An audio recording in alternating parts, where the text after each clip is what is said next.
Ionic যৌগের proportion আসামের বিভিন্ন carbon aluminium chloride ionic aluminium chloride বুঝতে পারছি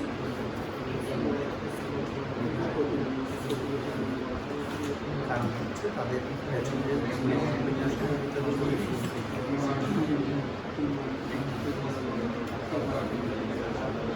বলা যাবে আমাদের ক্ষেত্রে হচ্ছে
আমাদের আজকের ক্লাসে আমরা গত ক্লাসে যতটুকু পড়ছিলাম এরপর থেকে শুরু করব।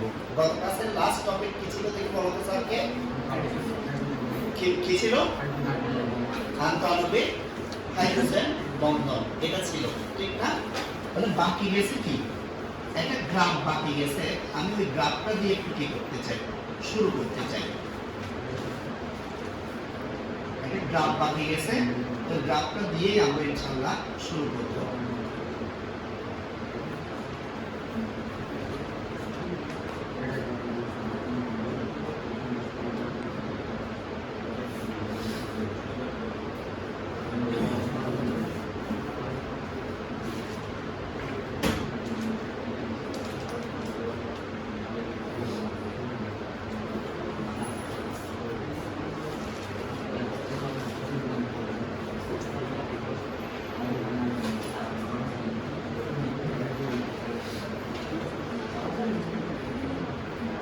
সবাই লিখেন, প্রশ্নটা লিখেন, লিখেন যৌগের ভৌত ধর্মের উপর হাইড্রোজেন বন্ধনের প্রভাব আলোচনা করুন। লিখেন যৌগের ভৌত ধর্মের উপর হাইড্রোজেন বন্ধনের প্রভাব আলোচনা করুন। যৌগের ভৌত ধর্মের উপর হাইড্রোজেন বন্ধনের প্রভাব আলোচনা করুন।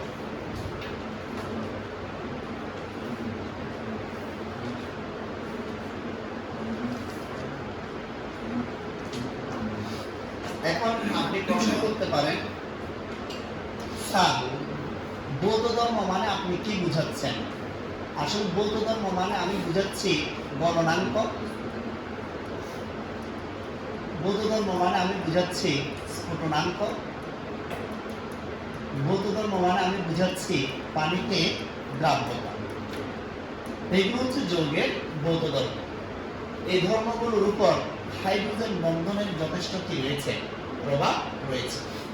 হাইড্রোজেন বন্ধন কিভাবে এই ধর্মগুলোর উপর প্রভাব ফেলে, চলেন আমরা কয়েকটি উদাহরণের মাধ্যমে বিষয়টা জেনে আসি। মনে করেন আমার কাছে দুটি যৌগ আছে, একটি হচ্ছে H2S আর আরেকটি হচ্ছে H2O। এদের পার্থক্য কি? পার্থক্য হচ্ছে H2S এটি হাইড্রোজেন বন্ধন গঠন করে না, আর H2O এটি হাইড্রোজেন বন্ধন গঠন করে। যেটি হাইড্রোজেন বন্ধন গঠন করে, এই হাইড্রোজেন বন্ধন গঠন করার কারণে এটি তরল অবস্থায় থাকে, আর H2S হাইড্রোজেন বন্ধন গঠন করতে না পারার কারণে এটা গ্যাসীয় অবস্থায় থাকে। এটি হাইড্রোজেন বন্ধন গঠন করার কারণে তরল অবস্থায় থাকে, এটি হাইড্রোজেন বন্ধন গঠন না করার কারণে কি অবস্থায় থাকে? গ্যাসীয় অবস্থায়। সবাই কি বুঝতে পারছেন? তো যখন হাইড্রোজেন বন্ধন গঠন করে তখন বলতেছি এটা তরল অবস্থায় থাকে, এই অবস্থায় এর স্ফুটনাঙ্ক বেশি হয়, এর স্ফুটনাঙ্ক কি হয়? আর হাইড্রোজেন বন্ধন গঠন করতে পারে না বিদায় এর স্ফুটনাঙ্ক কম হয়। চলেন একটু উদাহরণ দিয়ে বুঝাই, তাহলে আরো বুঝতে সুবিধা হবে। মনে করেন আমি এখানে পানির অণু লিখছি, H bond O bond H, এটা কি কিসের অণু? পানির অণু। এই পানির অণুতে অক্সিজেনের তড়িৎ ঋণাত্মকতা 3.5, হাইড্রোজেনের তড়িৎ ঋণাত্মকতা 2.1। তো অক্সিজেনের তড়িৎ ঋণাত্মকতা হাইড্রোজেনের তুলনায় অনেক বেশি হওয়ায় অক্সিজেন বন্ধন জুড়ে ইলেকট্রনকে নিজের দিকে টেনে নেয়। হলো অক্সিজেন আংশিক ঋণাত্মক আয়নে এবং হাইড্রোজেনগুলো আংশিক ধনাত্মক আয়নে পরিণত হয়। এভাবে পানির অণু পোলার অণুতে পরিণত হয়। পানির অণু কিসে পরিণত হয়? পানির অণু একটি পোলার অণু। তাহলে আমি যদি এখানে আরেকটি পানির অণু লিখি, তাহলে এটিও আরেকটি কি অণু? পোলার অণু। আমি যদি আরো একটি পানির অণু লিখি, তাহলে এটিও কিন্তু একটি পোলার অণু। তো অনেকগুলো পানির অণু যখন পরস্পরের পাশাপাশি থাকে, তাহলে একটি ঋণাত্মক প্রান্ত অন্যটি ধনাত্মক হাইড্রোজেন প্রান্তকে আকর্ষণ করে, একটি ঋণাত্মক প্রান্ত অন্যটির ধনাত্মক হাইড্রোজেন প্রান্তকে আকর্ষণ করে। এভাবে অনেকগুলো পানির অণু পরস্পরের সাথে কি থাকতে পারে? যুক্ত থাকতে পারে। অনেকগুলো পানির অণু পরস্পরের সাথে কি বন্ধন দ্বারা যুক্ত থাকে? স্যার বলেন দেখে। হাইড্রোজেন বন্ধন দ্বারা যুক্ত থাকে। সেজন্য এই পানির অণুগুলোকে আলাদা করতে গেলে এই হাইড্রোজেন বন্ধনগুলো ভাঙতে হয়। এই ভাঙতে শক্তি বেশি লাগে বিদায় তাদের স্ফুটনাঙ্ক কি হয়ে যায়? বেশি হয়ে যায়। লেগে থাকে বিদায় তারা প্রকৃতিতে কি অবস্থায় থাকে? তরল অবস্থায়। বুঝতে পারছেন? এখন আমরা যদি পানির অণুকে H2S এর অণুর সাথে তুলনা করি, H2S এটার নাম হাইড্রোজেন সালফাইড, আবার H2S এটার নাম হাইড্রোজেন সালফাইড, আবার H2S এটার নাম কি? Hydrogen sulphide. যদি আমাদের কাছে হাইড্রোজেন সালফাইডের অনেকগুলো কি থাকে? অণু থাকে। এই অণুগুলোর ক্ষেত্রে সালফারের তড়িৎ ঋণাত্মকতা 2.5, হাইড্রোজেনের তড়িৎ ঋণাত্মকতা 2.1। তার মানে হাইড্রোজেন আর সালফারের মধ্যে তড়িৎ ঋণাত্মকতা বিশাল কোনো কি নেই? পার্থক্য নেই। বিশাল কোনো পার্থক্য না থাকার কারণে কি হচ্ছে? বিশাল কোনো পার্থক্য না থাকার কারণে এরা কিন্তু বন্ধন জুড়ে ইলেকট্রনকে টানতে পারতেছে না। ফলে পজিটিভ নেগেটিভ প্রান্ত সৃষ্টি হচ্ছে না। পজিটিভ নেগেটিভ প্রান্ত সৃষ্টি না হলে একটি আরেকটিকে কি করবে না? আকর্ষণ করবে না। ফলে অণুগুলো অলরেডি পরস্পর থেকে কি আছে? বিচ্ছিন্ন আছে। বিচ্ছিন্ন আছে বিদায় তারা গ্যাস। তাদেরকে আলাদা করতে আলাদা কোনো তাপের প্রয়োজন হবে না বিদায় তাদের স্ফুটনাঙ্ক কি আছে? কম আছে। তার মানে আমরা দেখলাম হাইড্রোজেন বন্ধন এটি যৌগের বহুধর্মের উপর কি করে? প্রভাব বিস্তার করে। হাইড্রোজেন বন্ধনের শক্তি, হাইড্রোজেন বন্ধনের শক্তি এটি ভ্যান ডার ওয়ালস আকর্ষণ বল থেকে বেশি। হাইড্রোজেন বন্ধনের শক্তি কার থেকে বেশি? ভ্যান ডার ওয়ালস আকর্ষণ বল থেকে কি বেশি। ফলে যাদের হাইড্রোজেন বন্ধন সৃষ্টি করার ক্ষমতা থাকবে তাদের গলনাঙ্ক স্ফুটনাঙ্ক কিন্তু যাদের ভ্যান ডার ওয়ালস আকর্ষণ বল থাকবে তাদের তুলনায় কি হবে? বেশি হবে। দেখো গলনাঙ্ক স্ফুটনাঙ্ক এটা হাইড্রোজেন বন্ধন দিয়ে যেরকম ব্যাখ্যা করা যায়, আরেকটি বিষয় দিয়ে ব্যাখ্যা করা যায়। এর নাম কি? ভ্যান ডার ওয়ালস আকর্ষণ বল। চলো ভ্যান ডার ওয়ালস আকর্ষণ বল দিয়ে কিভাবে বিষয়গুলো ব্যাখ্যা করে স্যার একটু তোমাদেরকে বুঝাই। আমরা তাহলে এখন গলনাঙ্ক স্ফুটনাঙ্ক শিখব, তবে কিসের আলোকে শিখব? ভ্যান ডার ওয়ালস আকর্ষণ বল। এটার আলোকে আমি মূলত হাইড্রোজেন বন্ধন শেখার কি করবো চেষ্টা করব। সবাই খুব ভালো করে মনোযোগ দিয়ে আমার কথাটা শুনুন, আমি কি বলতে চাচ্ছি। মনে করো আমার কাছে 14 নাম্বার গ্রুপের মৌলগুলো আছে। কয় নাম্বার গ্রুপ? তো 14 নাম্বার গ্রুপের মৌলগুলো হচ্ছে কামাল, শীঘ্রই, জিনিয়াস, সোনিয়াকে, পাবে, ফাইন। সব মৌল না নিয়ে আমরা প্রথম থেকে 4টি মৌল।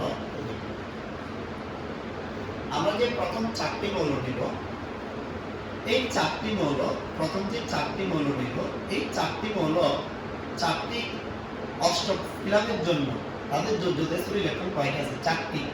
অষ্টক ফিলাপের জন্য আরো 4টি প্রয়োজন। ফলে তারা 4টি হাইড্রোজেনের সাথে কি করবে? ইলেকট্রন শেয়ার করা শুরু করবে। দেখছো এরা কয়টা হাইড্রোজেনের সাথে? 4টি হাইড্রোজেনের সাথে কিন্তু ইলেকট্রন শেয়ার করা কি করছে? শুরু করছে। শুরু করার কারণে তারা এই ধরনের কিছু হাইড্রাইড গঠন করছে। হাইড্রোজেনের সাথে যুক্ত হয়ে যে যৌগগুলো গঠন করে তাদের নাম কি বলেন দেখি? তাদের নাম হচ্ছে হাইড্রাইড। এখন আমাকে যদি কেউ প্রশ্ন করে এই হাইড্রাইড গুলোর মধ্যে কার গলনাঙ্ক স্থূলনাঙ্ক কি হবে? বেশি হবে, কার কম হবে? আমি কিভাবে সিদ্ধান্ত নিব? আমি সিদ্ধান্ত নিব এদের ভ্যান ডার ওয়ালস আকর্ষণ বল দেখে। আমরা জানি উপর থেকে নিচে যাওয়ার সাথে সাথে পরমাণুর আকার বাড়ে, বাড়ার সাথে সাথে তাদের ভর বাড়ে। তাদের কি বাড়ে? ভর বাড়লে ভ্যান ডার ওয়ালস আকর্ষণ বল, ভ্যান ডার ওয়ালস আকর্ষণ বল বাড়ে। তো ভ্যান ডার ওয়ালস আকর্ষণ বল বাড়লে এটার তুলনায় এটার গলনাঙ্ক বেশি, এটার তুলনায় এটার গলনাঙ্ক বেশি, এটার তুলনায় এটার গলনাঙ্ক বেশি। যেটাকে গ্রাফে লিখলে এটা হচ্ছে মিথেন, এটা হচ্ছে সিলিকন টেট্রাহাইড্রাইড, এটা হচ্ছে জার্মেনিয়াম কি টেট্রাহাইড্রাইড, এটা হচ্ছে কি টিন টেট্রাহাইড্রাইড। তার মানে দেখা যাচ্ছে মিথেনের চেয়ে সিলিকন টেট্রাহাইড্রাইডের গলনাঙ্ক বেশি, এই জন্য গ্রাফটা উপরে আছে। সেটার তুলনায় জার্মেনিয়াম টেট্রাহাইড্রাইডের আরো বেশি, সেই জন্য সেটার গ্রাফ আরো উপরে আছে। সেটার তুলনায় টিন টেট্রাহাইড্রাইডের আরো বেশি, সেই জন্য সেটা কি আছে আরো। এখন কি বুঝতে পারছেন? বুঝতে পারছেন? তাহলে আমরা দেখলাম এদের গলনাঙ্ক ক্রমান্বয়ে বৃদ্ধির পেছনে যার কারণ, সেটা কিসের কারণ বলেন দেখি? ভ্যান ডার ওয়ালস আকর্ষণ। এদের মধ্যে কি কেউ হাইড্রোজেন বন্ধন সৃষ্টি করতে পারে? উত্তর হচ্ছে না। আপনি হাইড্রোজেন বন্ধন সৃষ্টি করতে পারে কিনা জিজ্ঞেস করলে এক পলকে বলে দিবেন, যদি সেখানে নাইট্রোজেন অক্সিজেন কি দেখেন, ক্লোরিন, এই তিনটার যে কোনো একটি দেখেন, তাহলে বলবেন যে ওই যৌগটি কি করবে? হাইড্রোজেন বন্ধন সৃষ্টি করবে। সেটি ছাড়া বাকিরা কেউ কি করতে পারবে না, হাইড্রোজেন বন্ধন সৃষ্টি করতে পারবে না। তারপরে এখানে কি নাইট্রোজেন অক্সিজেন ফ্লোরিনের মধ্যে কেউ আছে? না থাকার কারণে এরা কেউ কি করতে পারে না, হাইড্রোজেন বন্ধন সৃষ্টি করতে পারে না। চলেন এটা যখন গ্রাফ আকারে দেখাবো বিষয়গুলো কেমন হবে আপনাদেরকে একটু দেখাই। দেখেন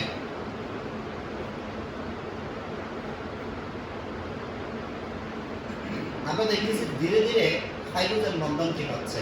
বৃদ্ধি পাচ্ছে। ধীরে ধীরে হাইড্রোজেন বন্ধন এই গলনাঙ্ক কি পাচ্ছে? বৃদ্ধি পাচ্ছে। মিথেনের চেয়ে সিলিকন টেট্রাহাইড্রাইড, জার্মেনিয়াম টেট্রাহাইড্রাইড, টিন টেট্রাহাইড্রাইড। কিন্তু আমরা যদি অন্য আরেকটি গ্রুপ দেখি, অন্য গ্রুপ বলতে এগুলো কার্বোহাইড্রেট একটু দেখি। 15 নাম্বার গ্রুপ যেটা আছে, নাই, পরাজয়, আসে, সবই বিজয়। এর এই ধরনের হাইড্রাইড কেন গঠন করছে দেখি। এদের সবার যোগ্যদের ইলেকট্রন কয়টি আছে? 5টি। অষ্টক পূরণের জন্য আর কয়টি বাকি আছে? ওই তিনটি যদি 3টি হাইড্রোজেনের সাথে শেয়ার করে, NH3, PH3, arsenic H3, antimony কি? সবাই কি বুঝতে পারছেন? যখন 3টি হাইড্রোজেনের সাথে যুক্ত হয়েছে এগুলো গঠন করছে। এর মধ্যে উপর থেকে নিচের দিকে ভর বাড়ে, ভর বাড়লে ভ্যান ডার ওয়ালস আকর্ষণ বল বাড়ে। ফলে নিয়ম হওয়া দরকার অ্যামোনিয়ার চেয়ে PH3 এর গলনাঙ্ক বেশি, PH3 এর চেয়ে আর্সেনিক H3 এর গলনাঙ্ক বেশি, সেটার চেয়ে অ্যান্টিমনি H3 গলনাঙ্ক বেশি। এটাই তো নিয়ম হওয়া দরকার না?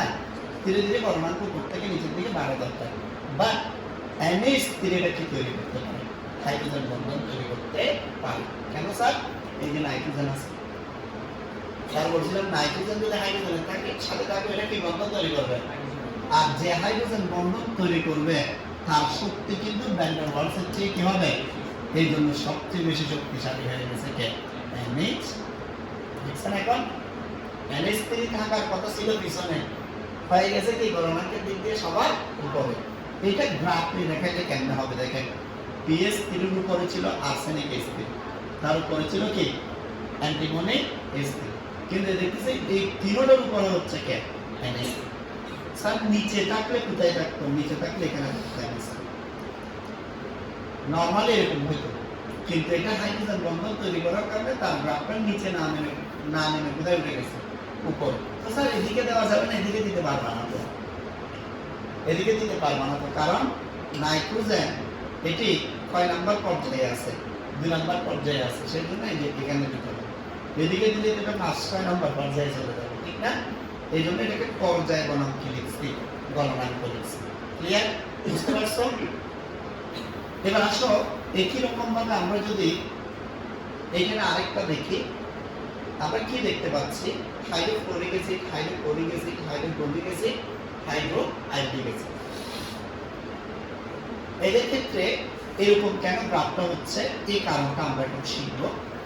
এরা সবাই হচ্ছে 17 নম্বর গ্রুপের মৌল। 17 নম্বর গ্রুপের মৌলগুলোর নাম হচ্ছে ফ্লোরিন, ক্লোরিন, ব্রোমিন, আয়োডিন। আপনি দেখেন এই যে সবার যৌগের স্তরে কয়টি ইলেকট্রন আছে, 7টি ইলেকট্রন আছে। এটা অষ্টক ফিলামের জন্য আর কত বাকি আছে, 1 বাকি আছে। ফলে তারা একটি করে ইলেকট্রন হাইড্রোজেনের সাথে কি করবে, শেয়ার করবে, যেমনটি আপনারা এখানে দেখতে পাচ্ছেন, হাইড্রোফ্লোরিন, হাইড্রোক্লোরিন, হাইড্রোব্রোমিন, হাইড্রোআয়োডিন। বুঝতে পারছেন সবাই, বুঝতে পারছেন? আচ্ছা, এখন এখানে আমরা আরেকটা জিনিস কিন্তু দেখতেছি, সেটা কি জানেন, সেটা হচ্ছে উপর থেকে নিচের দিকে ভর বাড়তেছে। তো ভর বাড়ার কারণে হাইড্রোক্লোরিক অ্যাসিডের চেয়ে হাইড্রোব্রোমিক অ্যাসিডের বেশি হবে গলনাঙ্ক, হাইড্রোব্রোমিক অ্যাসিডের চেয়ে হাইড্রোআয়োডিক অ্যাসিডের কিন্তু সবচেয়ে বেশি হয়ে যাবে হাইড্রোক্লোরিক অ্যাসিডের। কেন? এখানে ফ্লোরিন থাকার কারণে এটা কি করতে পারে, হাইড্রোজেন বন্ধন সৃষ্টি করতে পারে। ফলে দেখেন তো এখানে হাইড্রোক্লোরিকের উপরে হাইড্রোব্রোমিক আছে, তার উপরে কে আছে, হাইড্রোআয়োডিক, কিন্তু তিনটার উপরে কে আছে, দেখছেন? তো স্যার এদিকে না দিয়ে এদিকে দিচ্ছেন কেন? এদিকে দিচ্ছে কারণে কয় নাম্বার পর্যায়ে, 2 নাম্বার পর্যায়ের মৌল কে, ফ্লোরিন। এরা সবাই হাইড্রোজেনের সাথে যুক্ত হচ্ছে বলে এদের নাম হচ্ছে হাইড্রাইড। হাইড্রোজেনের সাথে যুক্ত হচ্ছে বলে এদের নাম কি, বুঝতে পারছেন? বুঝতে পারছেন? Very good.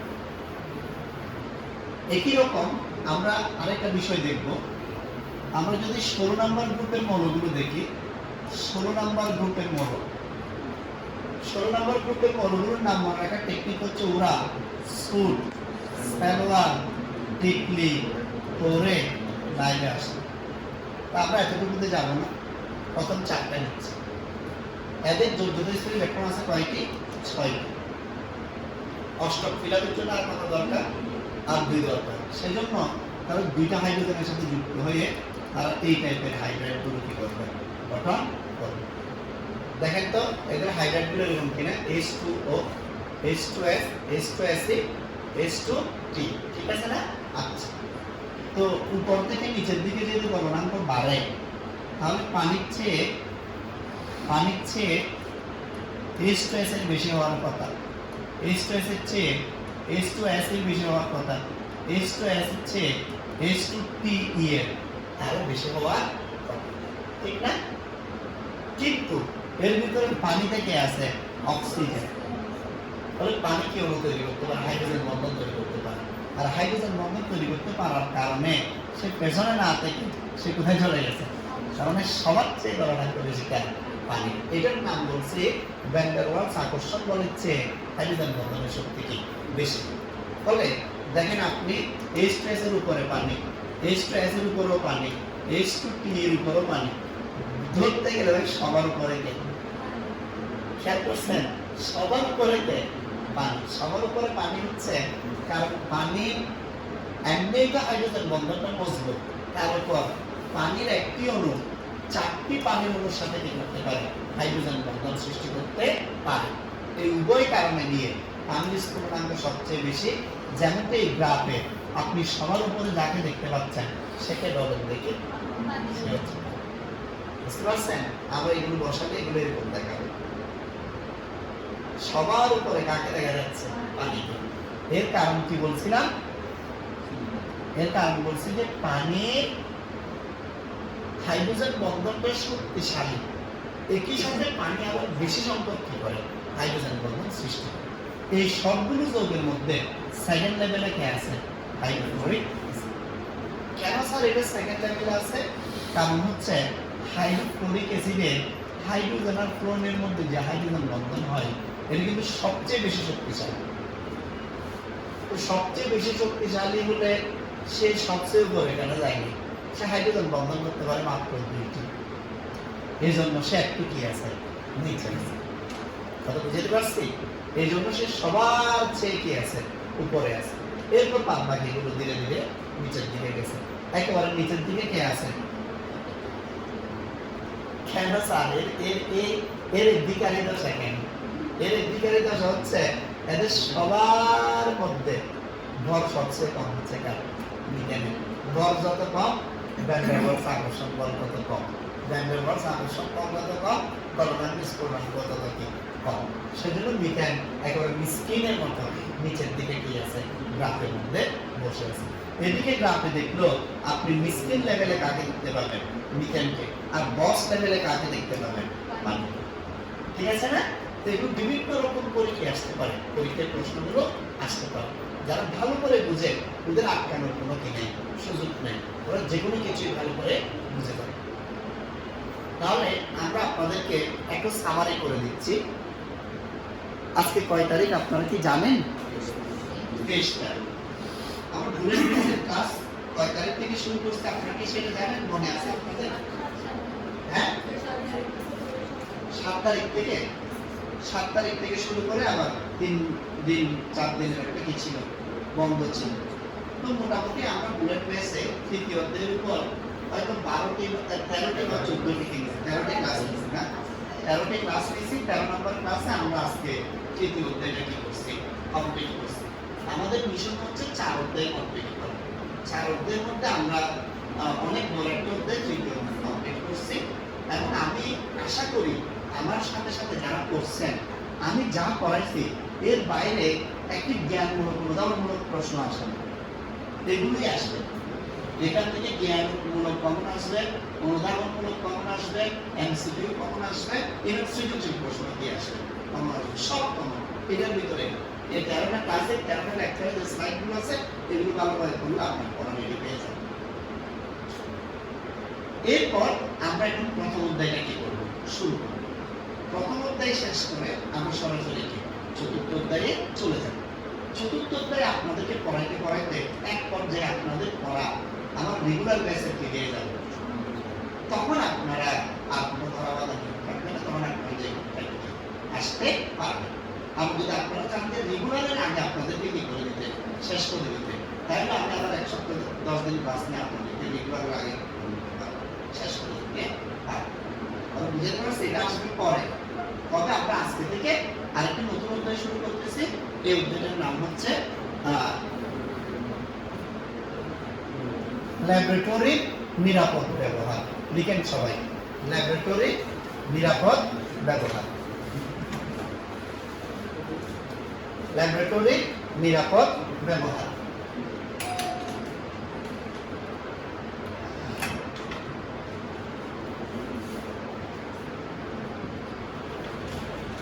কয়জন আছে এখানে? 2 জন আছে।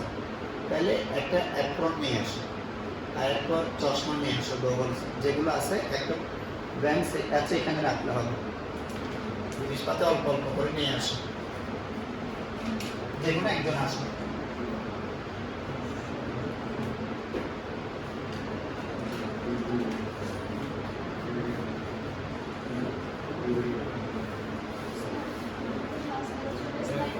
হ্যাঁ, এই যে এখানে একটু দেখে নাও কি কি দিতে হবে। অ্যাপ্রন নিতে হবে, গগলস নিতে হবে, তারপর এটাকে কি বলো? গ্লাভস নিতে হবে, বিকার নিতে হবে, আয়তনভিত্তিক ফ্লাক্স নিতে হবে, ইফেক্ট নিতে হবে, মেজারিং সিলিন্ডার নিতে হবে, বুলেট নিতে হবে, কনিক্যাল ফ্লাস্ক নিতে হবে, ওয়াশ বোতল নিতে হবে, পানেল নিতে হবে। আজকের জন্য এতটুকু টেস্ট, আজকের জন্য এতটুকু, এগুলো সব নাম মুখস্থ। এখানে রাখতে হবে, তুমি এই পাশে রাখো, এখানে রাখো, এখানে একদিকে রাখো।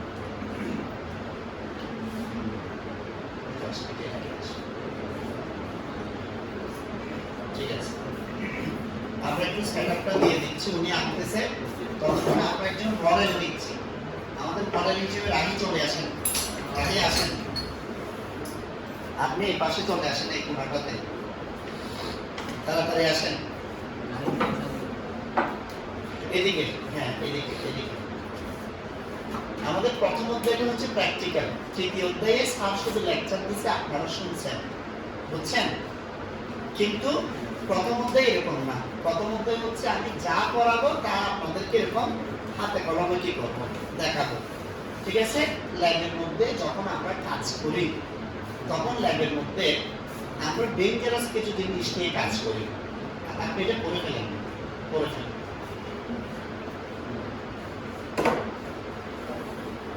আমরা কিছু কি জিনিস নিয়ে কাজ করি ভাইয়া? কিছু ডেঞ্জারাস জিনিস নিয়ে কাজ করি।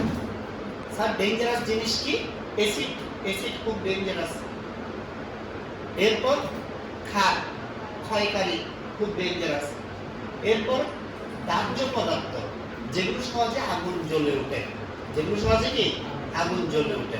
তো এগুলো সবই খুবই ডেঞ্জারাস বিধায় আমরা কাজ করার সময় আমরা গায়ে এরকম একটি সবসময় অ্যাপ্রন করে থাকি। গায়ে এরকম একটি কি করে থাকবো ভাই? অ্যাপ্রন করে থাকি। স্যার কেন অ্যাপ্রন কেন করবে? একটু ভাব নেওয়ার জন্য? না না, অ্যাপ্রন ভাব নেওয়ার জন্য করে না, অ্যাপ্রন করে এই যে নিচে ভিতরে যে জামাটা আছে এই জামাটা যাতে সবসময় ফ্রেশ থাকে। আপনি এই জামাটা পরে পুরো রাস্তাঘাটে সব জায়গায় দৌড়াদৌড়ি করবেন, আপনি জামাটা পরে অফিসে যাবেন। আপনি যদি বড় বড় সায়েন্টিস্ট হন তাহলে আপনি ল্যাব থেকে বের হয়ে আবার বড় মিটিংয়ে যাবেন, তাহলে আপনার ভিতরের জামাটা যাতে কি থাকে সুরক্ষিত থাকে। সেই জন্য মূলত উপরে একটি কাজ করার সময় কি করা হয়? অ্যাপ্রন করে রাখা হয়, এবং ল্যাব থেকে বের হওয়ার সময় অ্যাপ্রনটি ল্যাবের এক জায়গায় করা হয়, রেখে দেওয়া হয়। আসবে সবগুলো একটা একটা ধীরে ধীরে আসবে, হ্যান্ড গ্লাভস রাখেন। আপনারা কি বুঝতে পারছেন ভাই এখন জিনিসটার কাজ কি আছে? তো এটা হচ্ছে প্রাথমিক কাজ। এরপর এটার আরো গুরুতর কাজ আছে। গুরুতর কাজ হচ্ছে আপনি কাজ করার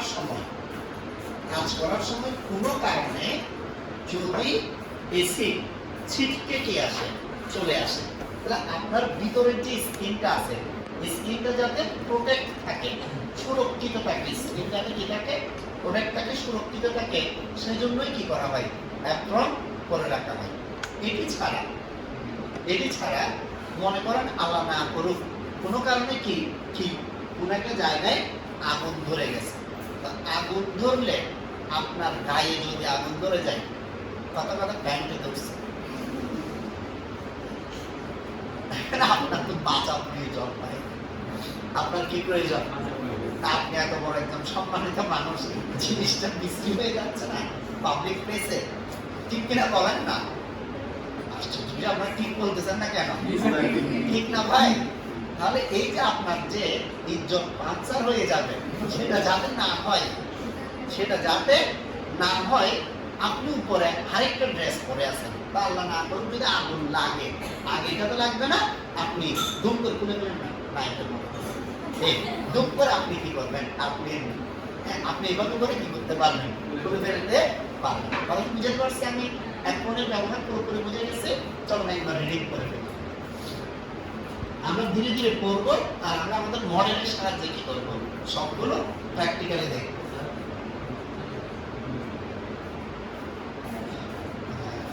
একটু তো ঝামেলা হবে, একটু দিক যাবে, যে কোনো একদিকে করে রাখো না, যে বোর্ডের দিকেই করে রাখো, এটা ঝামেলা না করো। শোনো, আমরা একটু এদিকে দেখি। বলছে কোন ধরনের কাপড় পরিধান ল্যাবরেটরির নিয়ম বহির্ভূত, যেগুলো আগুন লাগার সাথে সাথে পুরোটা কি হয়ে যায়, জ্বলে উঠে, ভয়ঙ্কর সুন্দর রূপে জ্বলে ওঠে, এই ধরনের কাপড় কি করা যাবে না, করা যাবে না। ল্যাবরেটরিতে কোন ধরনের কাপড়কে প্রাধান্য দেওয়া হয়? যেগুলো সহজে পুড়ে না, সহজে জ্বলে না, এই টাইপের কাপড়কে প্রায়োরিটি দেওয়া হয়। সিনথেটিক কাপড় পরিধান ল্যাবরেটরির নিয়ম বহির্ভূত কেন? আগুনের কারণে। ল্যাবরেটরিতে অ্যাপ্রুভ পরিধান করা হয় কেন? দেখেন, প্রশ্ন অনেক, প্রশ্ন কিন্তু উত্তর এক।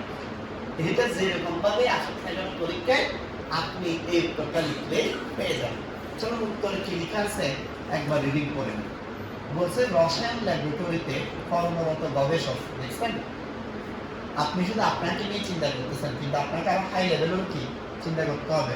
গবেষক, শিক্ষক, ছাত্রছাত্রীদের জামা কাপড় তথা শরীর সুরক্ষিত রাখার জন্য সাদা সুতি কাপড়ের তৈরি যে ল্যাপটপ ব্যবহার করা হয় তাকে কি বলে? অ্যাপ্রন বলে। অ্যাপ্রন সাদা সুতির কাপড়ের হওয়া উচিত, কারণ সুতির তৈরি অ্যাপ্রন আরামদায়ক। সাদা সুতি কাপড় দ্বারা তৈরি অ্যাপ্রনের তাপ শোষণ ক্ষমতা কম এবং শরীরের তাপ শক্তি বিকিরণে কি করে? সহায়তা করে। খেয়াল রাখতে হবে অ্যাপ্রন যেন বেশি ঢিলে ঢালা না হয়। বেশি ঢিলে ঢালা হলে কি হবে? মেয়েরা ইদানিং কিছু জামা কাপড় পরে, বুঝতে পারছো? বেশি ঢিলা ঢালা এবং বেশি লম্বাও। তো এটা আমরা দেখি প্রায় সময় যে আমাদের রুম পরিষ্কারের কি হয় না, প্রয়োজন হয় না, মোটামুটি ওরা কি করে যাওয়ার সময় কাপড় কাগজ কাগজ যা আছে কাপড়ের মাধ্যমে কি করে নিয়ে চলে যায়। এই এরপর উড়না পরে ওরা, উড়না পরলে দেখবে যে উড়নাটা এত লম্বা, এত আউট অফ কন্ট্রোলে থাকে, মোটামুটি এটা ওর অর্ধেক আর রিক্সাওয়ালার রিক্সার চাকার আর অর্ধেক। এরকম মাঝে মধ্যে দুর্ঘটনা ঘটে কিনা বলো না, ঘটে কিনা? ঢিলাঢালা কাপড় বেশি হলে এই যে আপনি কাজ করবেন, আপনার আগে আপনার কি দৌড়াবে? কাপড় দৌড়াবে। বুঝতে পারছি? আপনি এসিড ডালতেছেন, এসিড টেস্ট টিউবে করার আগে কোথায় পড়ে গেছে? কাপড়ে পড়ে গেছে। হয়ে যাবে না? এই জন্যই মূলত বলছি অ্যাপ্রন যেন বেশি ঢিলাঢালা না হয়। অ্যাপ্রনের হাত হতে হবে হাফ বা 3/4। মেয়েদের অধিকাংশ ড্রেস কিন্তু 3/4 করে ওরা, ঠিক না? ছেলেরা হাফ হাতা পরে, হাফ হাতা। অ্যাপ্রনটা কিন্তু 3/4 মতোই, দেখতে পাচ্ছেন? ফুল হাতা মানে সাবজেক্ট বলছে, এটার নাম কি? ফুল হাতা মানে এর চেয়ে আগ্রহ হওয়া কিনা সম্ভব না। অ্যাটলিস্ট মানুষ ফুল হাতা কাপড় পরে তারপর হাত কি করে দেয়, ধাঁচ করে অর্ধেকে নিয়ে আসে, এটা স্টাইল। স্যার সেটাও করি নাই, মানে একদম বদ্রের সর্বোচ্চ এর চেয়ে আবদ্ধ হওয়া কাপড় সে করে কিনা সম্ভব না। কথা বুঝতে পারছি নাকি? বলবো যে স্যার এটা না মারা ওইদিকে দেখতে করে ঠিক আছে, তাই এটা বেশি টাইট নয়। আমি চেষ্টা করছিলাম যে এটাও মেরে আসবো আজকে, ভদ্র কারে বলে দেখাই দিন তোমাদের কাছে। যা তাহলে দেখো, তাহলে কিন্তু যেটা বলতেছে অ্যাপ্রনের হাতা হতে হবে হাফ বা কি 3/4। এর ফলে অ্যাপ্রনে রাসায়নিক পদার্থ লাগার সম্ভাবনা কি হয়ে যাবে? কমে যাবে। আর বুনসেন বার্নারে কাজ করার সময় বিশেষভাবে খেয়াল রাখতে হবে যেন অ্যাপ্রনের কোনো অংশে আগুন না লাগে। সতর্কতা, সিনথেটিক কাপড় দাহ্য হয়, এটি দ্বারা অ্যাপ্রন তৈরি করা যাবে না। ল্যাবরেটরিতে কাজের সময় অলংকার পরিধান করা উচিত নয়। অলংকার পরিধান করলে তার শিক্ষার্থীর সতর্ক মনোভাব বিচ্ছিন্ন করতে পারে, অথবা কোনো যন্ত্রাংশে পেঁচিয়ে বা আটকে গেলে ভয়াবহ কি করতে পারে? দুর্ঘটনা ঘটতে পারে। অলংকার হাতের মধ্যে পড়ে কি আছে?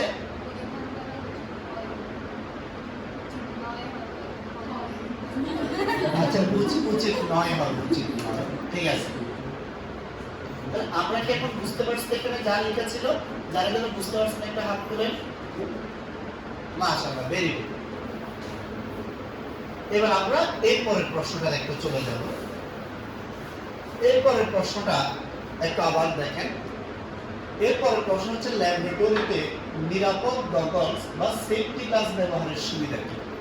কোন ধরনের চশমায় সম্প্রসারিত অংশ থাকে? কোন ধরনের চশমা ব্যবহার করে চোখ ও মুখকে রক্ষা করা যায়? রাসায়নিক স্প্ল্যাশ কি? ল্যাবরেটরিতে কন্ট্যাক্ট লেন্স ব্যবহার করা উচিত নয় কেন? ওকে, আমরা এটার জন্য আরেকজন মডেলকে ডাকবো। আপনি আসেন, লাবিব আসেন, আসেন আসেন। ওইটার জন্যই আপনাকে ডাকতেছি, ভাইকে এই জন্যই ডাকি নাই। আসেন তাড়াতাড়ি, এসে এদিকে তারা দর্শকরা দেখবে আপনাদেরকে। আপনি এদিকে না, আমার সামনে আসেন। এখন দেখেন, এখানে আমি একটা চশমা নিছি। এটা অ্যাকচুয়ালি এটা চশমা বললে ভুল হবে, এটার নাম বলতে হবে কি, গগলস বলতে হবে। কি বলতে হবে? গগলস। আপনি এটা পরিধান করেন ভাই, আপনি পরিধান। তাহলে এটা আর এটার মধ্যে ব্যবধান কি, পার্থক্য কি, এটা খুললে আপনি টপিকটা কিন্তু পড়া পেয়ে যাবেন। প্রথম কথা হচ্ছে, এটার এই সাইডে দেখলে দেখবেন এদিক দিয়ে আলো, বাতাস, লিকুইড সবকিছু এদিক দিয়ে ঢুকতে পারবে।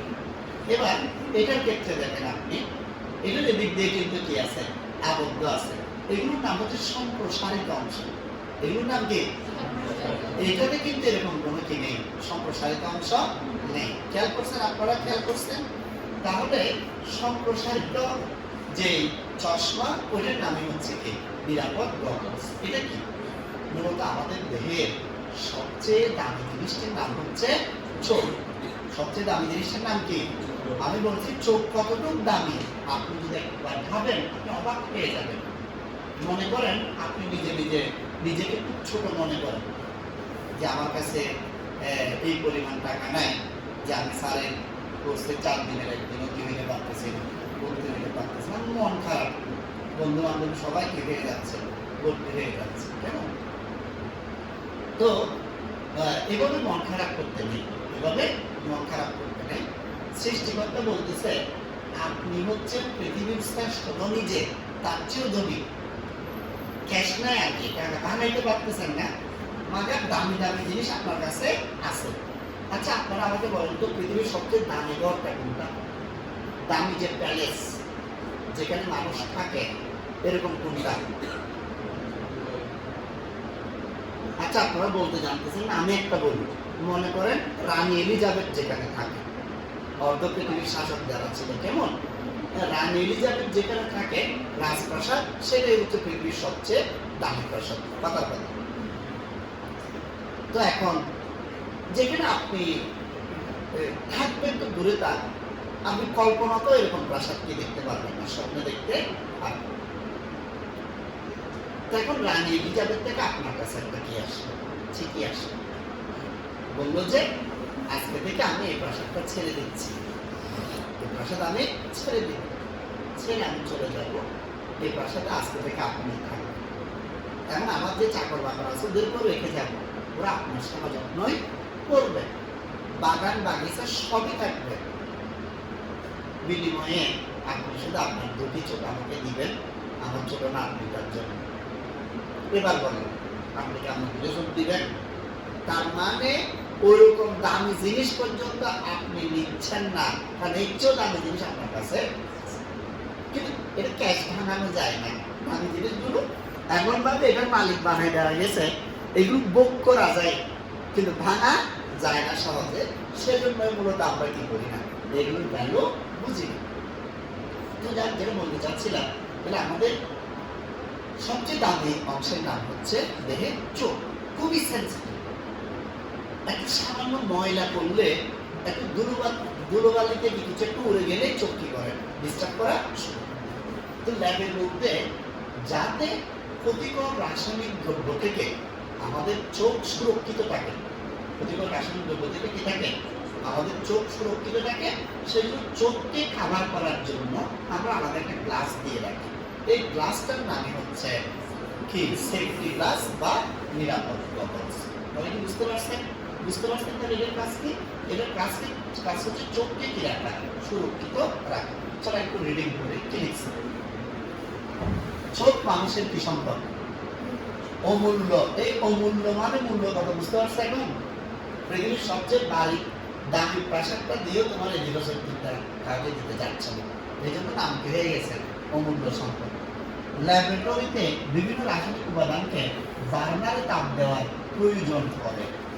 আমরা যখন বার্নারে কি দিই, তাপ দিই, তাপ দিলে একটা ঝামেলা আছে। এই ঝামেলাতে মেয়েরা কম বেশি সবাই করছে কি, আপনারা যখন রান্না করতে যান তেলের মধ্যে যখন পেঁয়াজ দেন, তেলের মধ্যে যখন খাবার দেন, ঠুস করে কি উপর দিয়ে পড়ে না, এটা বাম্পিং বলে, ছিটকে পড়ে। কি পড়ে? রাসায়নিক ল্যাবের মধ্যেও দেখবেন আপনি যখন বিভিন্ন বিক্রিয়াগুলো ঘটাবেন, বিভিন্ন জিনিসকে বস্তুকে তাপ দিবেন বার্নারে, হঠাৎ করে কি উঠবে, এটা বাম্পিং করবে, ছিটকে পড়বে। ছিটকে এখন এসে পড়লে আগুন লেগে গেলে আপনি এখন খুলে ফেলবেন। চোখে চোখে বলছে স্যার আমি চোখকে কাভার করে রাখছি, কি দিয়ে? বলছে লেন্স। লেন্স করেছে বা লেন্স পুরার পর তো লেন্সের পরে লেয়ার কি চোখটা, ওটা তো আপনি সাথে সাথে এরকম করে বেরো করে ফেলতে পারবেন না লেন্স, পারবেন? লেন্স বের করতে একটু সময় লাগবে তো নাকি? কিন্তু আপনি এটা টুস করে টান দেবেন, ঠাস করে উঠে যাবে। তাহলে মুহূর্তের মধ্যে আপনি খুলে ফেলতে পারবেন, আপনার চোখ সবসময় কি থাকবে? সুরক্ষিত থাকবে। বলছে বার্নারে তাপ দেওয়ার প্রয়োজন পড়ে, এই সময় নিজের বা অন্যের অসাবধানতার কারণে বিভিন্ন ক্ষতিকারক রাসায়নিক উপাদান এমনকি তীব্রেসিক বা খাপ ছিটকে গিয়ে চোখে মুখে কি করতে পারে। এতে চোখ চিরদিনের জন্য অন্ধ হয়ে যেতে পারে। চোখে সেফটি গগলস থাকলে এর দুর্ঘটনার হাত থেকে অনেকটাই কি পাওয়া যায়, রক্ষা পাওয়া যায়। বুঝতে পারছেন? এখন বুঝতে পারছেন? Very good. যদি বুঝে যান, এবার আসেন আমরা এরপরে আরেকটি প্রশ্নে চলে যাচ্ছি। এটা হচ্ছে ল্যাবরেটরিতে হ্যান্ড গ্লাভস ব্যবহারের কি সুবিধা কি? আপনি আসেন। আচ্ছা আপনি দাঁড়ান, আমি গ্লাভস আপনার জন্য নিয়ে আসতেছি। আমি নিয়ে আসতেছি, আপনি এই গ্লাভসটা পরে ফেলেন। আমরা যখন কাজ করি, দর্শকদের দিকে, আমরা যখন কাজ করি অধিকাংশ সময় খালি হাতে কি করি? কাজ করি। কেমন? খালি হাতে কাজ করলে অসুবিধা কি? অসুবিধা হচ্ছে, দেখেন আমি মনে করেন একটা পাত্র থেকে আরেকটি পাত্রের মধ্যে এইভাবে কি করতেছি? লিকুইড ঢালতেছি। সাবধান, এইভাবে করে লিকুইড ঢালতেছি। ঢালার সময় আপনি এক কাপ থেকে আরেক কাপের মধ্যে চা ঢালেন যে জানেন না, চা ঢাললে আস্তে করে কিছু পড়ে যায় কিনা। তো এটা মনে করেন বেশি আপনি ঢালতেছেন, একটু করে পড়ে গেছে, যেখানে পড়ে গেছে সেখানে জ্বলে গেছে। এটা নিচে পড়ছে, নিচে পড়ে আপনার পায়ে পড়ছে, পা জ্বলে গেছে। তাহলে খুবই সেন্সিটিভ একটা বিষয়। এই ক্ষেত্রে আপনি কিভাবে এটা ঢালবেন, কিভাবে এটা নিয়ে কাজ করবেন, সেই জন্য হাতের সুরক্ষার জন্য হাতে বিশেষ ধরনের কি করা হয়? গ্লাভস করা হয়। এগুলোকে আমরা বলতেছি হ্যান্ড গ্লাভস। এগুলোকে আমরা কি বলতেছি ভাইয়া বলেন দেখি? হ্যান্ড গ্লাভস বলতেছি। হ্যান্ড গ্লাভস হাতকে কি দেয়? সুরক্ষা দেয়। দেখেন এখানে যে হ্যান্ড গ্লাভসটা করছে, এই হ্যান্ড গ্লাভসটা ওয়ান টাইম গ্লাসের মধ্যে, ঠিক না ভাই? এটা ওয়ান টাইম আপনি ইউজ করে চাইলে রেখে দিতে পারবেন, চাইলে নিয়েও যেতে পারবেন। এটা আপনার ইচ্ছা, আপনার যেটা খুশি করি, সমস্যা নেই। আমি তো কথার কথা না, সিরিয়াসলি বলতেছি, আপনি নিয়ে যেতে পারবেন। তাহলে দেখেন এই গ্লাভসটাতে এটা এমন যে এসিড বা ক্ষার করলে উপরের অংশে লাগবে, ক্ষয় হয়ে কি যাবে না, স্কিনে যাবে না। বেশি সমস্যা হলে আপনি এটা খুলে ফেলে দেবেন। তাহলে বুঝতে পারছি? আবার এটার একটা সমস্যা আছে। এটার সমস্যা হচ্ছে আগুন জ্বললে এটা সহজে ঠিক হয়ে যাবে, আগুনে পড়ে যাবে। ফলে আমাদের বিশেষ ধরনের আগুন নিয়ে কাজ করার সময় বিশেষ ধরনের গ্লাভস ব্যবহার করতে হয়, যাতে আগুন থেকে কি রক্ষা পাওয়া যায়। এগুলোকে আবার জিটেক্স গ্লাভস কি বলে? আপনি যখন কোনো পাত্রকে তাপ দিচ্ছেন, তো সেটাকে এক জায়গা থেকে আরেক জায়গায় নিতে, কিচেন রুমে জানেন না আপনি গরম জিনিস এক জায়গা থেকে আরেক জায়গায় নিতে আলাদা কিছু দিয়ে ধরতে হয়। তো সেই ক্ষেত্রে আমরা আলাদা কিছু গ্লাভস করে ব্যবহার করি। চলেন তাহলে গ্লাভসের কাজগুলো কি দেখি। বলছে ল্যাবরেটরিতে হাতে গ্লাভস ব্যবহার করলে ক্ষয়কারক বেশি কারো বিষাক্ত লবণের সংস্পর্শ থেকে হাত কি পাই রক্ষা করে। পরীক্ষাগারে এসিড ক্ষার দিয়ে বিভিন্ন সময় বিভিন্ন কর্মক্ষম দ্রবণ তৈরি করতে হয়, তখন মেজারিং সিলিন্ডার করে ধারো এসিড নিতে হয়। অসাবধানতাবশত এই ধারো এসিড হাতে লাগলে হাতের মারাত্মক ক্ষতি হয়ে থাকে। ধারক কস্টিক সোডা ব্যবহারকালীনও হাতকে রক্ষা করতে হয় গ্লাভস ব্যবহার করে। কাচের নল কাটার কাজে কাচের নলকে উত্তপ্ত করার সময় হাতের গ্লাভস পরা থাকলে বিপদ হওয়ার সম্ভাবনা কি থাকে? কম। জিটেক্স গ্লাভস কি বলছে? জিটেক্স গ্লাভস তাপ রোধক, মানে তাপ গরম রিলেটেড কাজগুলো যেটা দিয়ে করবে। অ্যাসবেস্টস ক্যান্সার সৃষ্টি করে, এটা একটি উপাদান। বলে জিটেক্স ফাইবার অ্যাসবেস্টস গ্লাভসের বিকল্প রূপে কি করা হয়? ব্যবহার করা হয়। ল্যাবরেটরিতে উত্তপ্ত যন্ত্রপাতি যেমন বিকার, ফ্লাস্ক ইত্যাদি স্থানান্তর করতে, উভনে কোনো কিছু গরম বা শুষ্ক করতে, অমসৃণ ভারী যন্ত্রপাতি নাড়াচাড়া করতে, বৈদ্যুতিক সংবাদ প্রতিহতে সুরক্ষার জন্য কি করা হয়? জিটেক্স গ্লাভস ব্যবহার করা হয়। কথা কি বুঝতে পারছেন? বুঝতে পারছেন? তাহলে গ্লাভসের কাজ আমরা এতদিন পর্যন্ত মনে করছি যে শুধু এমনি ল্যাবের কাজের ক্ষেত্রে করা হয়, কিন্তু আজকে দেখলাম যে গরম জিনিসও গ্লাভস দিয়ে কি করা যায়? ধরে এক জায়গা থেকে আরেক জায়গায় নেওয়া যায়। ইভেন বৈদ্যুতিক কাজ করার সময় বিশেষ ধরনের গ্লাভস হাতে পরে রাখতে হবে। কথা কি বুঝতে পারছি? বুঝতে পারছেন? আচ্ছা, এবার বলেন। হ্যাঁ, আগে অ্যাসবেস্টস ইউজ করা হতো, রাসায়নিক উপাদান দিয়ে, কিন্তু এখন করা হয়। এটা বলছে ডিসপোজেবল হ্যান্ড গ্লাভস কেন ব্যবহৃত হয়? এটা লিখছে ওয়ান টাইম ব্যবহারের জন্য ডিসপোজেবল হ্যান্ড গ্লাভস কি করা হয়? ব্যবহার করা হয়। এক্ষেত্রে হ্যান্ড গ্লাভসের একটি উদাহরণ হলো নাইট্রাইল গ্লাভস। ল্যাবরেটরিতে রাসায়নিক গবেষণা প্রযুক্তির উৎকর্ষক হওয়ার পাশাপাশি পরিবেশ বান্ধব হওয়ার প্রয়োজন। সিনথেটিক গ্লাভস পচনশীল না হয় তা ব্যবহারের পরিবর্তে অণুজীব দ্বারা পচনশীল নাইট্রাইল গ্লাভস ব্যবহার করা হয়েছে। এছাড়া সিনথেটিক গ্লাভস আগুনে বেশ কি হয়? দাহ্য হয়। মোট কথা হচ্ছে ডিসপোজেবল গ্লাভস কেন ব্যবহার করা হয়? দুটি কারণ। কয়টি কারণ? এক, এটা হচ্ছে সহজে পচনশীল। সহজে পচনশীল হয়, পরিবেশে ফেলে দিলে এটা নিজে নিজেই পচে যায়। এটার কারণেই মূলত ওয়ান টাইমে আমরা এগুলো ব্যবহার করি। অন্যগুলো ব্যবহার করলে পরিবেশে পলিথিনের মতো সহজে কি হয় না? পচে না, পরিবেশে কি করতেছে? ক্ষতি করতেছে। দুই নম্বর, আরেকটি হচ্ছে এই সিনথেটিক গ্লাভসগুলো পরিবর্তে ডিসপোজেবল কাজ করতেছে। সিনথেটিক গুলো খুব দ্রুত কি ধরে যায়? আগুন ধরে যায়। একটু করে কোনো কিছু ধোঁয়া পেলেই কি চুস করে, এটার কারণে কি আগুন ধরে যেতে পারে। এরপরের প্রশ্নে আমরা চলে যাচ্ছি। এরপরে আমরা বিকার বোঝাবো। আপনি যান, আপনি একটু বিকার নিয়ে আসেন দেখি।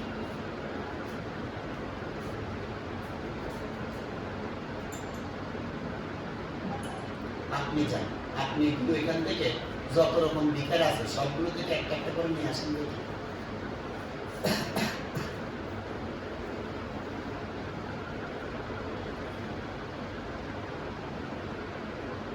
যত রকম বিকার আছে সবগুলো থেকে একটা একটা করে নেন।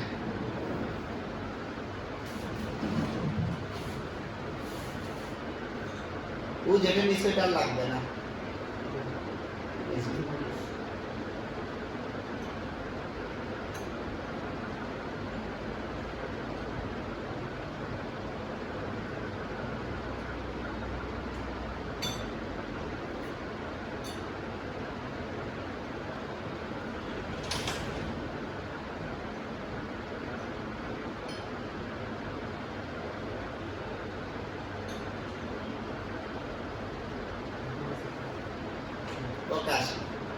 ঠিক আছে,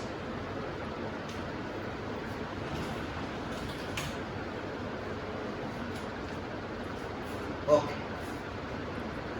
শুনেন, এখানে আপনারা যে যন্ত্রটি দেখতে পাচ্ছেন এই যন্ত্রটির নাম হচ্ছে কি? বিকার। এই যন্ত্রটির নাম কি? বিকারের গঠন দেখলে আমরা দেখবো যে প্রায় নিচ থেকে উপর পর্যন্ত একই রকম, নিচ থেকে উপর পর্যন্ত একই রকম ফ্ল্যাট টাইপের একটি যন্ত্র। এর গায়ে দাগ কাটা আছে, 50-50 করে দাগ কাটা আছে। এটাতে সর্বনিম্ন 50 মিলিলিটার মাপা যাবে, আর সর্বোচ্চ 250 মিলিলিটার পর্যন্ত মাপা যাবে, যে বিকারটি আমি ব্যবহার করতেছি। তবে এর চেয়ে কম পরিমাপের মতো কিন্তু বিকার আছে। যেমন এটাকে বলা হয় 100 ml বিকার। 100 ml বিকারে সর্বনিম্ন 20 মিলিলিটার মাপা যায়, আর সর্বোচ্চ 100 মিলিলিটার পর্যন্ত করা যায় মাপ আছে। সবাই বুঝতে পারছেন? তাহলে এইভাবে বিভিন্ন সাইজের বিকার আছে। বিকারের আরেকটি বৈশিষ্ট্য হচ্ছে এখানে মূলত আমরা দ্রবণ বানাতে পারি। এক পাত্র থেকে আরেক পাত্রে নির্দিষ্ট দ্রবণ যোগ করার ক্ষেত্রে বিকার ব্যবহার করতে পারি। অথবা এই যে দেখেন এক পাত্র থেকে আরেক পাত্রে ঢালার ক্ষেত্রে এর মুখটা কিছুটা সামনের দিকে কিছুটা কি আছে, সরু আছে না? আমরা এদিক দিয়ে ডালবো না, যেদিকে একটু সরু আছে ওই দিক দিয়ে ডালবো। তাহলে কি হবে? এটা এক পাত্র থেকে আরেক পাত্রে স্থানান্তর করা দ্রবণকে আমাদের জন্য সহজ হবে। চলেন একটু বিকার সম্পর্কে বই লিখে পড়ে ফেলি। বলছে ল্যাবরেটরিতে আয়তনমিতিক বিশ্লেষণের জন্য সবচেয়ে বেশি ব্যবহৃত হয় কি? বিকার। এবার আয়তনমিতিক বিশ্লেষণ কি? যেখানে দ্রবণের আয়তন হিসাব করার মাধ্যমে পরীক্ষা নিরীক্ষা করতে হয়, সেটার নাম হচ্ছে কি? আয়তনমিতিক বিশ্লেষণ। যেখানে 50 মিলিলিটার, 20 মিলিলিটার, 100 মিলিলিটার, 200 মিলিলিটার নিয়ে কি করতে হয়? কাজ করতে হয়। তাহলে ওই কত মিলিলিটার নিচ্ছেন সেটা আপনি কি দিয়ে মাপবেন বলেন দেখি? বিকার দিয়ে।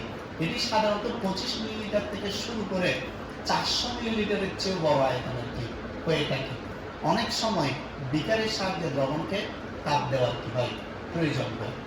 আমরা যখন কোন একটা তরলকে তাপ দিব, আপনার আম্মু একটু পানি গরম করতে চাচ্ছে, পানি কি করতে চাচ্ছে? গরম করতে চাচ্ছে। বাসায় দেখবা মহিলাদের পানি গরম করার আলাদা কি আছে? ডেকচি আছে। যেমন তেমন ডেকচিতে তুমি যদি পানি গরম করতে দিয়ে দাও, তোমাকে বকা একটা দিবে, বলতে এটাতে আমি পানি গরম করি, এটা কেন দিলা তুমি? আজকে থেকে এরপরে যতদিন পানি গরম করতে বলবো এই ডেকচিটাতে কি করবা? পানি গরম করতে বলবো। একইভাবে ল্যাবের মধ্যেও যখন আপনি কোন একটা তরল দ্রবণকে নিয়ে গরম করার প্রয়োজন হবে, আপনি ওই তরলটাকে কোথায় নিবেন? এখানে নিবেন।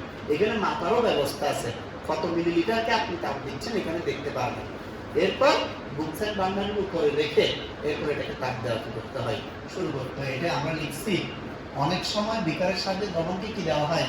তাপ দেওয়ার প্রয়োজন হয়। এক্ষেত্রে উত্তপ্ত বিকারকে কোনো অবস্থায় খালি হাতে ধরা যাবে না। তাহলে আপনি উত্তপ্ত বস্তুকে কিভাবে যুক্ত হয় আগে করে ফেলছেন কি গ্লাস দিয়ে, সেটাই লিখবেন। উত্তপ্ত অবস্থায় পানির সংস্পর্শে আনা যাবে না। কেন? এটা কি আপনারা এই এক্সপেরিমেন্টটা কখনো করছেন? করেন নাই? আমি আজকে শিখাচ্ছি। এই এক্সপেরিমেন্ট করে একটা গ্লাস ভেঙে ফেলবেন বাসায়। প্রথমে গ্লাসের মধ্যে একদম গরম গরম টাটকা গরম গরম পানি ডালবেন। আপনি ধরতে পারতেছেন এরকম অবস্থা। এই জন্য গ্লাস ঠান্ডা করার জন্য আগে থেকে কি থাকবে? এক বালতি পানি থাকবে, পানির মধ্যে গ্লাসটা ঢুকাই ঠুস করে কি হয়ে যাবে? গ্লাস ভেঙে যাবে। তাহলে বুঝতে পারছি সেটা হচ্ছে তাপের সংকোচন প্রসারণের কারণে। তাপের কারণে যে বস্তুর সংকোচন প্রসারণ ঘটে, এটার কারণে গ্লাস হয়ে যাবে, ফেটে যাবে। তো এরকম কাজ করা যাবে না। এই উত্তপ্ত অবস্থায় পানির সংস্পর্শে আনা যাবে না। বিকার পরিষ্কার করার সময় তরল ডিটারজেন্ট, সোডিয়াম কার্বনেট দ্রবণ বা ক্রোমিক অ্যাসিড থেকে ব্যবহার করা হয়। দেখেন এই বিকারটা মোটামুটি পরিষ্কার আছে, কিন্তু আমরা যখন পরীক্ষা নিরীক্ষা করবো এটা ময়লা হয়ে যাবে। ময়লা হওয়ার পর এটাকে আমরা ক্লিন করবো। ক্লিন করার ক্ষেত্রে কি দিয়ে ক্লিন করবো? ডিটারজেন্ট পাউডার ইউজ করতে পারে, এটা খুবই কমন একটা বিষয়। সার্ফ এক্সেল অথবা হুইল ওয়াশিং পাউডার যে কোনো একটা আপনি ব্যবহার করবেন, সবগুলোর নাম হচ্ছে কি? ডিটারজেন্ট। মূল রাসায়নিক উপাদানটাকে কি বলে? ডিটারজেন্ট বলে। এটা ছাড়া আরেকটি উপাদান আছে, সোডিয়াম কার্বনেট বা ক্রোমিক অ্যাসিড। এগুলো অম্লীয় দ্রবণ, এগুলো ব্যবহার করতে আবার সাবধান, গ্লাস করে কি করতে হয় ব্যবহার করতে। অনেক সময় দাগ যখন বেশি হয়ে যায়, মানে দাগগুলো উঠতেছেই না, ল্যাবের মধ্যে বিকারের মধ্যে বা বিভিন্ন রাসায়নিক কাঁচের বস্তুর মধ্যে কি দাগ পড়ে গেছে, দীর্ঘদিন ইউজ না করতে দাগ পড়ে গেছে। ওই দাগগুলো তোলার জন্য কি করতে হয়? এই ধরনের ক্রোমিক অ্যাসিড বা সোডিয়াম কার্বনেট দ্রবণ ব্যবহার করতে হয়। সোডিয়াম কার্বনেট দ্রবণ হচ্ছে ক্ষারীয় দ্রবণ, আর ক্রোমিক অ্যাসিড দ্রবণ হচ্ছে কি? অম্লীয় দ্রবণ। কথা কি ক্লিয়ার? বুঝতে পারছেন এখন? এটা রাখেন। তাহলে আমরা বিকারের বিষয়টি খুব ভালো করে কি করলাম? জেনে গেলাম। এবার আসেন এরপর অংশটাতে চলে যাব। আপনি এটা মনে করবেন না যে এইগুলো তো একদম সহজ, এইগুলো তো ঠিক পারবো মনে হয়। এগুলো পারবেন মনে হচ্ছে এটা ভালো জিনিস, কিন্তু মনে হচ্ছে কি না শিখে বসে থাকবেন না, বাসায় বসে বসে চিত্র দেখে দেখে মিলাই মিলাই রিডিং করবেন।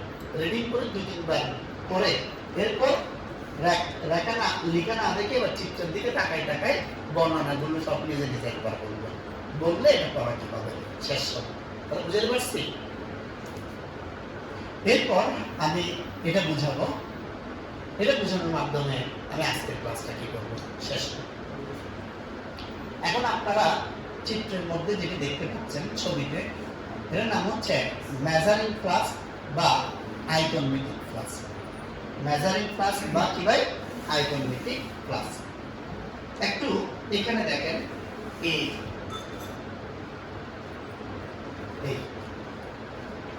আপনি খেয়াল করবেন এটি একটু অদ্ভুত টাইপের কি যন্ত্র, কেমন জানি আপনি এরকম যন্ত্র কিন্তু সচরাচর দেখেন নাই, বুঝতে পারছেন? তো এটি শুধুমাত্র রাসায়নিক ল্যাবের জন্য বিশেষ কৌশলে কি করা হয়েছে, বানানো হয়েছে। কৌশলটা কি? কৌশলটা হচ্ছে জিরাফের মধ্যে একটা অনেক লম্বা কি আছে, গলা আছে। জিরাফের মতো বিশাল লম্বা গলা আছে। এটা এতই লম্বা যে এটার কাছে এরকম বিকারগুলো কি কিছুই না। দেখছেন কি কতটুকু লম্বা? জিরাফ পানির মধ্যে দাঁড়ায় আছে, জিরাফ পানির মধ্যে দাঁড়ায় আছে। তো বাঘ আসছে, এসে বলতেছে দোস্ত পানি কতটুকু নামা যাবে? পানি বেশি না তো, এক গলা পানি জানা জিরাফের এক গলা মানে বুঝো, ওইখানে কেউ আর কিনারে বুঝে পাবে না। তো এখানেও জিরাফের গলার মতো কি আছে, আমার যন্ত্রের গলা অনেক কিন্তু লম্বা আছে, গলার সমান অনেক যন্ত্র না। তাহলে স্যার এই বিশেষ কৌশলটা দেওয়ার কারণ কি? বিশেষ কৌশলটি দেওয়ার কারণ হচ্ছে আমরা যখন প্রমাণ দ্রবণ বানাবো, আমরা যখন কি বানাবো স্যার? প্রমাণ দ্রবণ, স্ট্যান্ডার্ড সলিউশন, এগুলো টাইট্রেশন করার কাজে লাগে। আগামী ক্লাসে দেখাবো তোমাদেরকে কিভাবে টাইট্রেশনের কাজে এই জিনিসগুলো লাগে। তো যখন আমরা প্রমাণ দ্রবণ বানাবো, প্রমাণ দ্রবণ বানানোর সময় আমরা লিকুইড এখানে কি করবো? যোগ করে এটাকে এরকম করে নাড়াইতে হয়। তো নাড়াতে হয় একটা দ্রবণের সাথে আরেকটা দ্রবণ কি করার জন্য? মিক্স করার জন্য। মনে করো কিছু এখানে তুমি সোডিয়াম ক্লোরাইডের টুকরা দিছো আর কিছু পানি দিছো, এখন মিক্স না করলে তো দ্রবণ ভালোভাবে হবে না। আপনি যদি বিকার নিয়ে, বিকারও কিন্তু দ্রবণ কাজ করি আমরা, কিন্তু এটা নাড়াইলে কি হবে? মুখ খোলা যে সেজন্য সব দিকে পড়ে যাবে না, কিন্তু এটাতে নাড়ালে ডিওটি এতটুকু উপরে উঠে এটা করতে পারবে। বুঝতে পারছেন? এটা ছাড়া এটা বন্ধ করার বিশেষ কি করা আছে, কৌশল দেওয়া আছে। তারপরে দ্রবণ বানানোর জন্য এটা কি পারফেক্ট। এবং এটাতে কিন্তু আপনি খেয়াল করবেন কোথাও দাগ কাটা নাই, বুঝছেন? এটাতে কিন্তু কি নাই, দাগ কাটা নাই। তাহলে স্যার আয়তন কিভাবে বুঝবো? এটা 500 মিলিলিটার, 1000 মিলিলিটারেরও হয়, 100 মিলিলিটার, 250 মিলিলিটারেরও হয়, বিভিন্ন সাইজের হতে পারে। তো এটা 500 মিলিলিটার কাউন্ট হবে কিভাবে? যাদের চোখে কোনো সমস্যা নাই তারা দেখতে পাচ্ছেন এটা খুবই চিকন একটা লাইন আছে, যে যে দেখতেছেন উচ্চ আগামী 10 বছর কিছু হবে না, এই লাইনটা কে দেখতেছেন?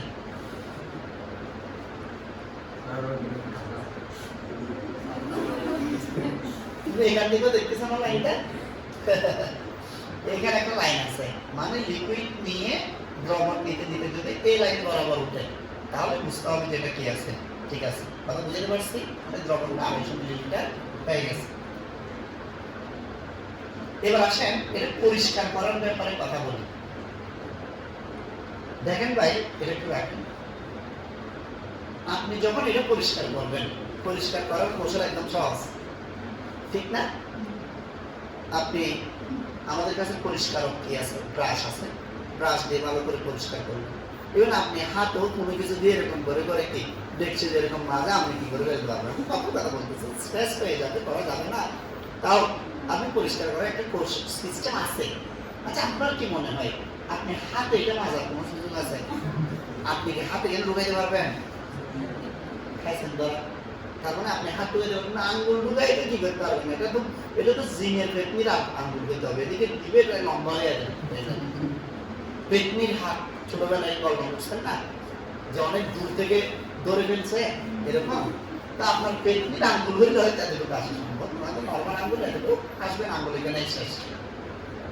ফলে এই যন্ত্র পরিষ্কার করাটা খুবই কষ্টকর একটা কিভাবে বিষয়। স্যার যন্ত্র পরিষ্কার করবো কিভাবে? আমরা খুব সাবধানতার সাথে, এখানে যদি আমরা ব্রাশ ঢুকাইও, ব্রাশ দিয়ে বা এভাবে নাড়লে শুধু এই পাটটা কি হবে, এটা বরাবর এখানে এখানে আনা একটু কষ্টকর হয়ে যাবে। এই জন্য যেগুলো রঙিন দ্রবণ সৃষ্টি করে, কি দ্রবণ? লাল বর্ণের দ্রবণ, গাঢ়নীল, এই টাইপের যে কালারগুলো আসে, যেগুলো অবক্ষেপ করে, এই টাইপের কাজগুলো এখানে কোনোভাবেই করা যাবে না। করলে কি হবে? দাগ লেগে যাবে, যে আপনি সহজ আর কি করতে পারবেন না, পরিষ্কার করতে। মনে থাকবে? তাহলে এটা আমরা এখানে লিখছি, চলো একটু পরে শুনে লিখছি। সরু গলাযুক্ত, কি গলাযুক্ত? সরু গলাযুক্ত কাচের পাত্র যার গলা চ্যাপ্টা, গলা কি ছিল? অর্থাৎ সরু গলাযুক্ত কাচের পাত্রকে মাপন ফ্লাক্স বা আয়তনভিত্তিক ফ্লাক্স বলে। এটি সাধারণত 100 মিলিলিটার থেকে 1000 মিলিলিটার পর্যন্ত হয়ে থাকে। মাপন ফ্লাক্সে যে কোনো গণমাত্রার প্রমাণ দ্রবণ তৈরি করার জন্য ব্যবহার করা যায়। আয়তন ভিত্তিক ফ্লাক্সটি ব্যবহারের ক্ষেত্রে খুবই সতর্কতা অবলম্বন করা উচিত, কারণ এর আকৃতি অনুযায়ী এর ভেতরের অংশ পরিষ্কার করা খুবই কি কষ্টকর। তাছাড়া দ্রবণ গরম অবস্থায় এটা হাত দিয়ে নাড়াচাড়া করার ক্ষেত্রে সাবধানতার সাথে তাপমাত্রা সংরক্ষণ করতে হবে ব্যবহার করতে। বুঝতে পারছি? বুঝতে পারছেন? আচ্ছা, আপনাদের মধ্যে আজকে ভর্তি হয়েছেন বা হবেন এরকম কেউ থাকলে হাত তোলেন। আপনারা 3-4 জন হয়ে গেছেন। কে হয়ে গেছেন? 3 জন। আজকে 3 জন হয়ে গেছেন। আর হবেন কে? হবে না আপনি আমার পক্ষ থেকে এসেছেন, আপনি এখানে, আপনি এখানে, আপনি এখন বের হয়ে হবেন, আপনিও বের হয়ে হবেন।